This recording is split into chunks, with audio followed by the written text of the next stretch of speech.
Hello students, today we will be continuing with the chapter Heredity and Variation. In the last lecture we studied about what is heredity, what is variation, what is inheritance. We studied the different type of chromosomes, we studied the structure of DNA, we studied the structure of RNA, and we also studied the types of RNA. Now in today's lecture we will be studying something about Mendel's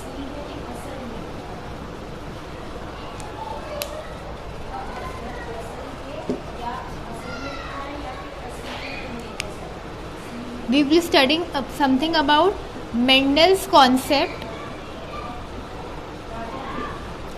of inheritance.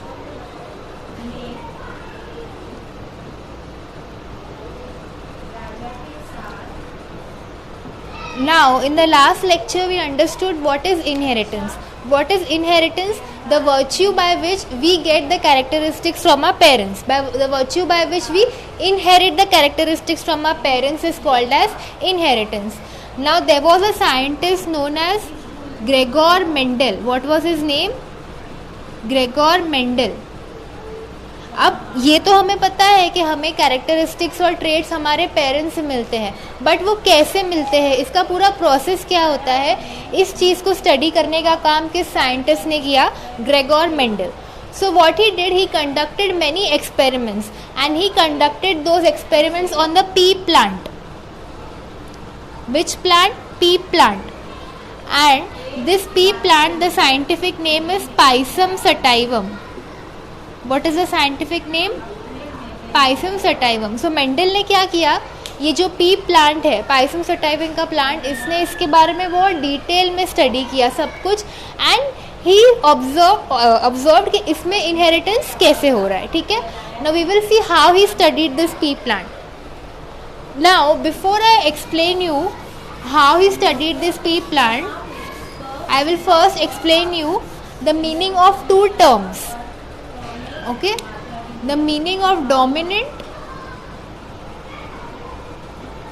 and the meaning of recessive. Dominant and recessive. अभी normal simple language में dominant मतलब क्या? अपनी चलाने वाला. मैं अगर बोलूँगी मैं बहुत डोमिनेंट हूँ, मतलब मैं हमेशा अपनी चलाती हूँ, मैं जो बोलूँगी वही होगा, मेरे आगे कुछ भी चलेगा नहीं. एंड रिसेसिव का मतलब क्या? हाँ जी करने वाला. जैसे आपके पापा डोमिनेंट है और आपकी मम्मी रिसेसिव है, पापा जो बोलते हैं वही होता है और मम्मी हमेशा हाँ ठीक है. तो डोमिनेंट इज द पर्सन और dominant is the thing which is always superior. हमेशा उसकी ही चलती है, हमेशा वही दिख के आता है. तो जो कैरेक्टरिस्टिक्स भी होते हैं ना, the characteristics which we inherit from our parents, they are also dominant and recessive. Now example, आपकी मम्मी की ब्लू आइज है एंड आपके डैडी की ब्लैक आइज है and you get blue eyes. अभी 50% ट्रेड्स आपको आपकी मम्मी ने दिए, 50% ट्रेड्स डैडी ने दिए, तो आइज के ट्रेड्स भी दोनों की तरफ से आए होंगे. तो किसने डिसाइड किया कि आपकी ब्लू होगी या ब्लैक होगी? बिकॉज ये जो ब्लू कलर था ये ब्लैक कलर के ऊपर डोमिनेंट था, उसके पास ज़्यादा पावर थी, इसीलिए आपके अंदर वो ब्लू कलर एक्सप्रेस हुआ. So the trait which will express itself in the future generation is called as dominant trait, and the trait which will get, जो दब जाएगा, which will not be able to express itself, is called as recessive trait. So this is the difference between dominant trait and recessive trait. ठीक है. अभी इनको लिखने का एक तरीका होता है. डोमिनेंट ट्रेड को ना हम लोग हमेशा कैपिटल लेटर्स में लिखते हैं. जैसे अभी एक ट्रेड लेते हैं हाइट. ठीक है. अभी हाइट एक इंडिविजुअल की या तो वो टॉल हो सकता है, लंबा हो सकता है, एंड टॉल का ऑपोजिट क्या होगा? Dwarf. Okay. So an individual can be tall or an individual can be dwarf. तो tall जो है, the dominant trait will be written as capital T. And traits हमेशा दो की जोड़ी में लिखते हैं. These are basically genes. One gene. Two genes together make a trait. So the dominant trait is always written in capital T. अभी tall, T for tall तो हमने लिखा TT. तो dwarf को हम DD नहीं लिखेंगे. जो हमने dominant trait को कैपिटल लेटर्स में लिखा ना, वही रिसेसिव ट्रेट को हम स्मॉल लेटर्स में लिखेंगे. मतलब डोमिनेंट ट्रेट का जो फर्स्ट अल्फाबेट था उसको हम कैपिटल में लिखेंगे डोमिनेंट के लिए, और जो नेक्स्ट जो रिसेसिव है उसी अल्फाबेट को हम स्मॉल फॉर्म में लिखेंगे. तो what do I mean by capital T? Capital T, this is the representation for tall, and small t is a representation for dwarf. So you all understood the difference between dominant and recessive trait. Dominant is the one which will express itself in the future generation, and recessive which will not express itself, which will get subsided, which will get suppressed in the future generation. Okay. Now this was about dominant and recessive. तो इसी तरह Mendel ने, अभी मैंने बताया Mendel ने कौन से प्लांट पे स्टडी की थी, पाइसम सटाइवम यानी कि P plant. So he studied 7 characteristics of pea plant. How many? 7 characteristics. So we will study what were those characteristics. वो characteristics में dominant कौन सा था, एंड वो कैरेक्टरिस्टिक्स में रिसेसिव कौन सा था. So Mendel studied the 7 characteristics on pea plant and he observed which were dominant and which were recessive. So the first characteristic was shape of seed.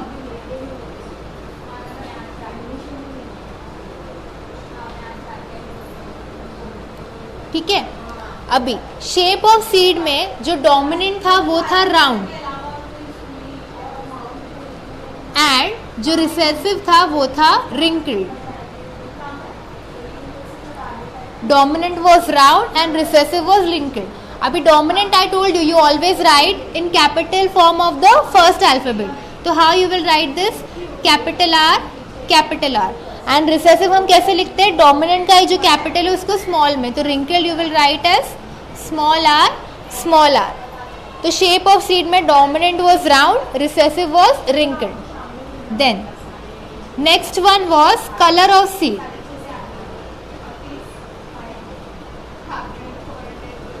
ठीक है. कलर ऑफ सीड में dominant was yellow and recessive was green. तो again yellow capital Y dominant, and green recessive में small Y. Then third one was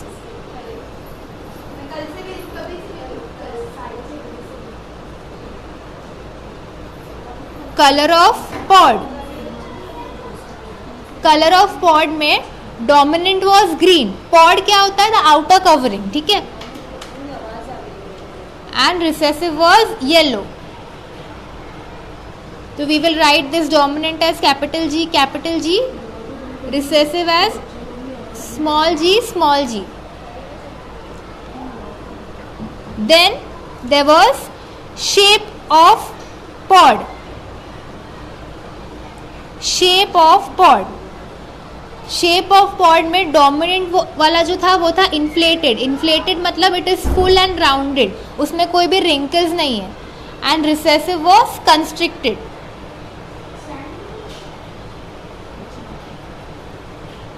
dominant was inflated, recessive was constricted. तो we will write this as capital I and this will be small I. Okay. Then the fifth one was color of flower. So इसमें the dominant was purple and recessive was white. So this will be capital P. This will be small p. Then the sixth one was position of flower. वो flower कहाँ पर है.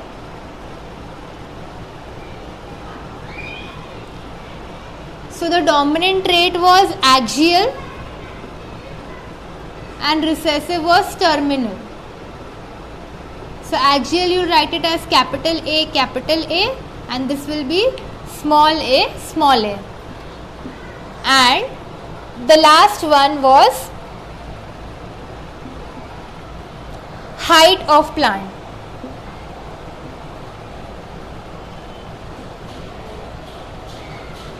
तो height में the dominant was tall and recessive was dwarf. So this will be capital T, and this will be small t, small t. So what were the 7 characteristics? First one, shape of seed. उसमें dominant is round, recessive is wrinkled. Second one, color of seed, yellow and green. Third, color of the pod. Dominant is green, recessive is yellow. Fourth, shape of pod. Dominant is inflated, recessive is constricted. Fifth, color of flower. Dominant is purple, recessive is white. Sixth, position of flower. Dominant is axial, recessive is terminal. And the last, height of plant. Dominant is tall and recessive is dwarf. So these are the 7 characteristics. You can make a note of it. It is very important from the exam point of view also. Okay. So now this is how Mendel observed the 7 contrasting characters. Contrasting मतलब opposite characters in the Pisum sativum plant.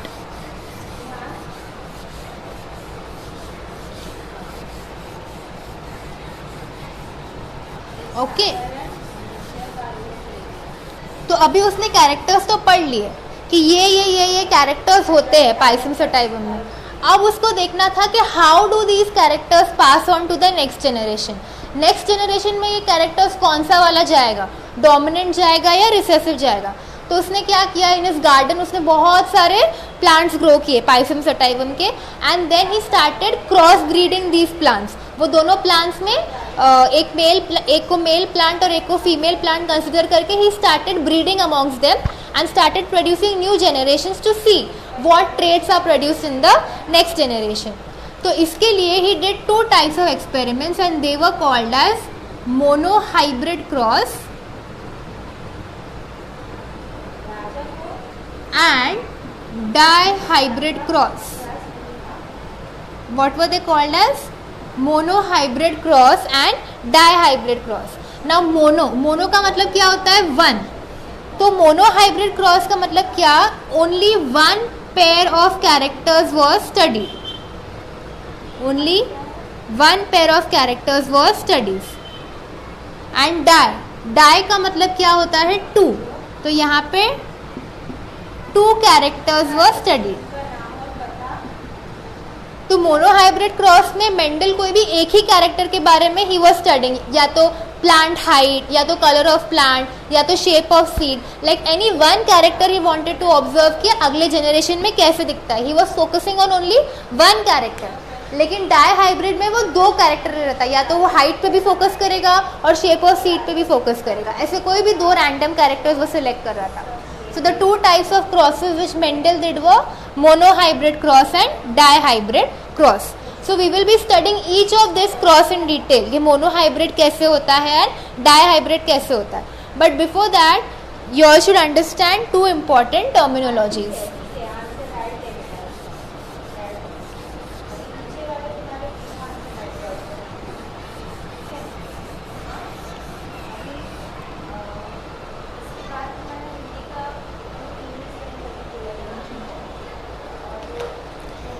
So the 2 important terminologies which you all need to know are phenotype and genotype. Okay, so what is phenotype and what is genotype? अब phenotype मतलब क्या, the external appearance of an individual. Like I will say my phenotype is that I have black hair. तो लोगों को दिखता है ना कि I have black hair. So phenotype is what we can see externally, the external appearance. Okay, and genotype मतलब क्या, the genetic information. Now I have black hair, that is my phenotype, मतलब that is visible to everybody. But अभी everybody को पता है क्या कि ये black hair मुझे dominant trait में मिले हैं या recessive trait में मिले हैं, इसका genetic pattern क्या है, ये सब दिख रहा है क्या, नहीं. जेनेटिक पैटर्न वो इंटरनली पता है. अभी if I do the genetic studies of my hair and myself, I will come to know कि मेरा जेनेटिक पैटर्न क्या है. तो फिनोटाइप मतलब जो एक्सटर्नल अपीयरेंस दिख के आता है, जो हम देख के बोलते हैं ये लंबी है, ये छोटी है, ये मोटी है, ये पतली है, दैट. और जीनोटाइप मतलब इंटरनली जो उसका जेनेटिक मेकअप है, जो जेनेटिक इंफॉर्मेशन है, वो होता है genotype. So these two terms you should know, what is phenotype and what is genotype. Okay, starting with mono hybrid cross.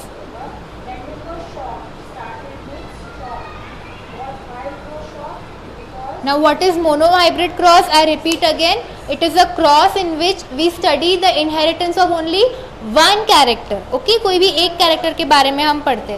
So let us now consider the character, the height of the plant. तो height of the plant में dominant क्या था? Tall. And recessive क्या था? Dwarf. And dominant को हम लिखते हैं capital T and recessive को हम लिखते हैं small t. So here which character are we studying now? Before that, now to study this monohybrid cross and dihybrid cross, Mendel used a specific method and that was called as the Punnett square method. What was it called? Punnett square method. तो ये Punnett square method से ही हम पढ़ने वाले हैं कि monohybrid cross और dihybrid cross कैसे करते हैं. So just you have to remember the name of the method is Punnett square method. Okay, so now we are going to study with the character height of plant. So which character we are taking? Height of plant.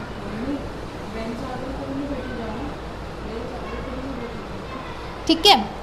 Now height of plant में अभी कोई भी cross करने के लिए we need to have parents, right. एक male parent होना चाहिए, एक फीमेल पेरेंट होना चाहिए. तो पहली जनरेशन क्या रहेगी हमारी? Parental generation. Which generation? Parental generation. And this parental generation we write it as P1. ठीक है, P for parent, P1 generation. 1 मतलब फर्स्ट पेरेंट, पहली जनरेशन है जो पेरेंट्स बन रहे हैं ना. So this is the first parental generation. अभी फर्स्ट पेरेंटल जनरेशन में डोमिनेंट कैरेक्टर क्या होता है? टॉल. ठीक है, तो टॉल एंड रिसेसिव कैरेक्टर क्या होता है? ड्वार्फ. ये हमारा डोमिनेंट कैरेक्टर है, ये हमारा रिसेसिव कैरेक्टर है. अभी इसका जीनोटाइप कैसे होता है? Now genotype I told you it is a genetic representation. अभी ये तो फिनोटाइप हो गया ना, ये टॉल और ये dwarf. This is the phenotype. अभी इसका जीनोटाइप मतलब इसका जेनेटिक रिप्रेजेंटेशन कैसे होता है? टॉल का हो जाएगा कैपिटल टी, ड्वार्फ का हो जाएगा small T. So this is the first parental generation. Dominant वाला टॉल, रिसेसिव वाला ड्वार्फ. इसका जीनोटाइप में टॉल का कैपिटल टी, ड्वार्फ का स्मॉल टी. अभी ये जीनोटाइप है. अभी जीनोटाइप में there are 2 gametes, right. 2 gametes मिलके, एक कैपिटल टी गैमेट, एक कैपिटल टी गैमेट मिलके एक जीनोटाइप बनाया. तो इंडिविजुअल गैमेट्स में हम लिखेंगे अभी. तो यहाँ पे से एक टी आएगा एंड यहाँ पे से एक टी आएगा. ठीक है, सो गैमेट्स में एक टी और यहाँ पे से एक स्मॉल टी. तो अभी जब भी क्रॉस होगा, जब भी मेटिंग होगा, तो ये गैमेट्स के बीच में होगा. So we will have a cross between these 2 gametes. तो इसके बाद में जो नेक्स्ट जनरेशन आएगी, ये पेरेंट्स का ये गैमेट्स है. पेरेंट्स के गैमेट्स से जो नेक्स्ट जनरेशन आएगी उसको हम लोग बोलते हैं फर्स्ट फीलियल जनरेशन. क्या बोलते हैं? First filial generation. उसको हम लोग रिप्रेजेंट करते हैं F1. फीलियल का मतलब होता है चाइल्ड, द फ्यूचर जनरेशन. तो फीलियल का F, तो ये पहले बच्चे बन रहे हैं. This are the first filial generation. So we write it as F1. So we will cross this T with this T and this will lead ये T एक एंड यहाँ से एक. ये T ने इसके साथ मीटिंग किया तो कैपिटल T स्मॉल t. वैसे ही ये इसके साथ में मीटिंग करेगा तो क्या हो जाएगा? फिर से कैपिटल T स्मॉल t. ठीक है, तो we got the first filial generation as we got 2 children as capital T small t, capital T small t. अभी हमने ये तो पढ़ा कि अगर दोनों कैपिटल रहेंगे तो वो डोमिनेंट और दोनों स्मॉल रहेंगे वो रिसेसिव. तो अभी एक कैपिटल एक स्मॉल रहेगा तो क्या? मैंने बोला था जहाँ पे भी एक डोमिनेंट बंदा हुआ, अभी आप एक 2 लोगों के बीच में हो, भले ही वो 2 लोग साथ में है, लेकिन अभी आपके डैडी और मम्मी साथ में रहते हैं, लेकिन अगर आपके डैडी डोमिनेंट है और आपकी मम्मी रिसेसिव है, तो दोनों के साथ में होने के बावजूद किसकी चलती है? हमेशा डैडी की ही चलती है ना। वैसे ही भले ये दोनों साथ में है, बट ये टी यहाँ पे है ना कैपिटल वाला, तो ये स्मॉल वाले को चलने ही नहीं देगा। तो since this is capital T small T, जो भी जनरेशन्स बनेंगे वो टॉल ही होंगे, क्योंकि ड्वार्फ वाला ट्रेट दिख के ही नहीं आएगा उसके सामने, क्योंकि टॉल वाला ट्रेट इतना डोमिनेंट है। तो जहाँ पे डोमिनेंट ट्रेट दिखा वो टॉल ही होगा। तो हमने क्या देखा, if we did the mating of one tall plant जिसके पास दोनों डोमिनेंट गैमेट्स थे एंड वन ड्वार्फ प्लांट जिसके पास दोनों रिसेसिव गैमेट्स थे, तो एंड में हम लोग को ऐसे जनरेशन मिला जिसके पास टॉल और ड्वार्फ दोनों के गैमेट्स थे, लेकिन they were only tall in nature. So what we observed that the dominant trait will express itself. तो मेंडल ने देखा कि एक प्योर टॉल और एक प्योर ड्वार्फ प्लांट की मेटिंग कराने के बाद what I am getting is a tall plant जिसके पास मिक्स गैमेट्स है, टॉल भी एंड ड्वार्फ भी। अभी उसको देखना था कि प्योर की मेटिंग कराने से ऐसे होता है, तो उसको देखना था कि जिसके पास ऐसे मिक्स गैमेट्स रहते हैं, अगर उनकी मेटिंग करवाएंगे तो क्या होगा, तभी भी टॉल ही बनेंगे, तभी भी ड्वार्फ ही बनेंगे। ही वांटेड टू सी, तो ही डिसाइडेड कि अभी वो ये जो ऑफस्प्रिंग्स बने हैं जिनके पास डोमिनेंट ट्रेट भी है, रिसेसिव ट्रेट भी है, उनकी मेटिंग कराएगा। सो ये फर्स्ट फीलियल जनरेशन को अभी उसने नेक्स्ट पेरेंटल जनरेशन बना दिया। सो वो क्या हो जाएगा, P2 जनरेशन। P2 मतलब सेकेंड पेरेंटल जनरेशन। तो सेकेंड पेरेंटल जनरेशन के पेरेंट्स कौन से, एक ये कैपिटल टी स्मॉल टी, एक ये कैपिटल टी स्मॉल टी। तो ये दोनों पेरेंट्स का फिनोटाइप कैसे था, दोनों दिखने में कैसे थे, ये भी टॉल था, ये भी टॉल था, ठीक है, क्योंकि दोनों के पास टॉल का डोमिनेंट ट्रेट है।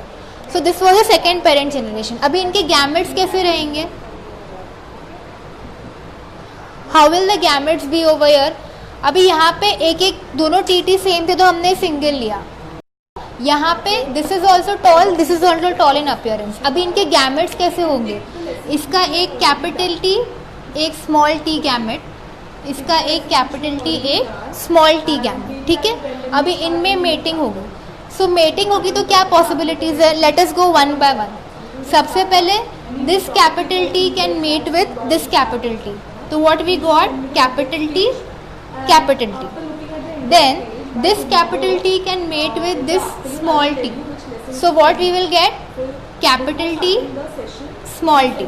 तो ये फर्स्ट वाला हो गया। अभी दूसरा क्या पॉसिबिलिटी है, ये जो स्मॉल t है, this small t can mate with this capital T. तो फिर से हम लोग को क्या मिला, कैपिटल T स्मॉल t। हमेशा कैपिटल वाला पहले लिखना होता है। एंड दूसरी पॉसिबिलिटी क्या है, this small t can mate with this small t. So what we get is small t small t. तो एक एक करके हमको मेटिंग करवानी है, पहले ये वाले का इसके साथ करवाओ, इसके साथ करवाओ, then you go for this one with this one and this one. तो यहाँ पे like this we got 4 different offsprings, यहाँ पे हमको 2 ही मिले थे, तो यहाँ पे like this we got 4 different offsprings. So this is the second filial generation, ये फर्स्ट फीलियल थी, so this is the second filial generation, that is F2 generation. अभी हम देखते हैं इनका फिनोटाइप कैसे होगा। यहाँ पे दोनों कैपिटल टी है तो कोई कंफ्यूजन ही नहीं, ये टॉल रहेंगे। अभी ये दोनों में देखो कैपिटल टी स्मॉल टी दोनों है। So as I told you, जहाँ पे भी एक भी कैपिटल आया वो बेचारे रिसेसिव की कुछ चलने वाली नहीं है, तो ये भी टॉल ही रहेगा, ये भी टॉल ही रहेगा। अब ये लास्ट वाला देखो, दोनों स्मॉल है, कैपिटल है ही नहीं, दोनों स्मॉल है, तो दोनों स्मॉल अपनी चलाएंगे, उनको कोई दबाने वाला है ही नहीं। सो दिस विल बी ड्वार्फ। तो सेकेंड फीलियल जनरेशन में हमने क्या देखा, 4 ऑफस्प्रिंग्स प्रोड्यूस हुए, जिसमें 3 जो थे वो टॉल थे एंड 1 ऑफस्प्रिंग वाज ड्वार्फ। तो what we got, the phenotype of 3 tall offsprings and 1 dwarf offspring. तो कभी भी हम मोनो हाइब्रिड और डाई हाइब्रिड क्रॉस करते हैं ना, तो उसके एंड में हम 2 रेशियोज निकालते हैं, एंड वो 2 रेशियोज कौन से हैं, phenotypic ratio and genotypic ratio. Phenotypic ratio and genotypic ratio. अब रेशियो का मतलब तो सबको पता है, जो हम लोग we use ratios for comparison, right, between different quantities, everybody knows about ratio. तो I explain you the meaning of phenotype. Phenotype का मतलब क्या होता है? The external appearance of an individual, वो इंडिविजुअल देखने में कैसा है। अभी यहाँ पे हम लोग फिनोटाइपिक रेशियो निकालेंगे तो देखने में एक्सटर्नल अपीयरेंस में अपने पास दो ही कैरेक्टर्स है, एक टॉल और एक ड्वार्फ। तो फिनोटाइपिक रेशियो किसके बीच में निकलेगा? Tall is to dwarf, right. तो अभी अपने पास टॉल ऑफस्प्रिंग्स कितने प्रोड्यूस हुए? 1 2 3, so it will be equal to 3:2। Dwarf कितने प्रोड्यूस हुए? ओनली 1, 3:1। तो मोनोहाइब्रिड क्रॉस में what is the phenotypic ratio we get? We get the phenotypic ratio of 3:1। Now genotypic ratio, genotypic ratio मतलब क्या? Genetic pattern, I explain you right, which we can not सी, अंदर jeans किस तरह से arrange है। अभी यहाँ पे हम लोग को कितने पैटर्न्स दिख रहे हैं? एक तो ये दिख रहा है कि दोनों कैपिटल है, एक दिख रहा है कि दोनों स्मॉल है, और एक दिख रहा है कि एक कैपिटल एक स्मॉल। सो कौन कौन से जीनोटाइप्स है? One is both capital, both dominant, फिर एक है one dominant one recessive, and एक है बोथ रिसेसिव। तो अभी ऐसे अपने को कितने मिले जिसमें both are dominant? One, only one, तो दिस विल बी 1। ऐसे कितने हैं जिसमें one is dominant one is recessive? Like that we have 2, so this will be 2। And ऐसे कितने हैं जिसमें both are recessive? We have only 1। तो जीनोटिपिक रेशियो विल बी 1:2:1। तो फिनोटिपिक रेशियो मतलब एक्सटर्नल अपीयरेंस का ratio is 3:1 and genotypic ratio is 1:2:1. So you all should remember this by heart, that what is the phenotypic ratio of monohybrid cross? 3:1. And what is the genotypic ratio of monohybrid cross? 1:2:1. So one more last time in short, let us revise what is monohybrid cross. Monohybrid cross is that cross जिसमें हम कोई भी एक ही character के बारे में study करते हैं। जैसे in this we studied the character of height of plant. अभी हाइट ऑफ प्लांट में डोमिनेंट ट्रेट क्या है? टॉल। रिसेसिव ट्रेट क्या है? ड्वार्फ। तो अपना फर्स्ट पेरेंटल जेनरेशन में this was the dominant parent, this was the recessive parent. उसमें से हमने एक एक गैमेट लिया, उन दोनों के बीच की हमने मेटिंग कराई, तो हम लोग को फर्स्ट जेनरेशन मिली। फर्स्ट जेनरेशन में हम लोग को दोनों ऑफस्प्रिंग्स टॉल मिले, लेकिन जो गैमेट का पैटर्न था वो मिक्स था, एक डोमिनेंट था और एक रिसेसिव था।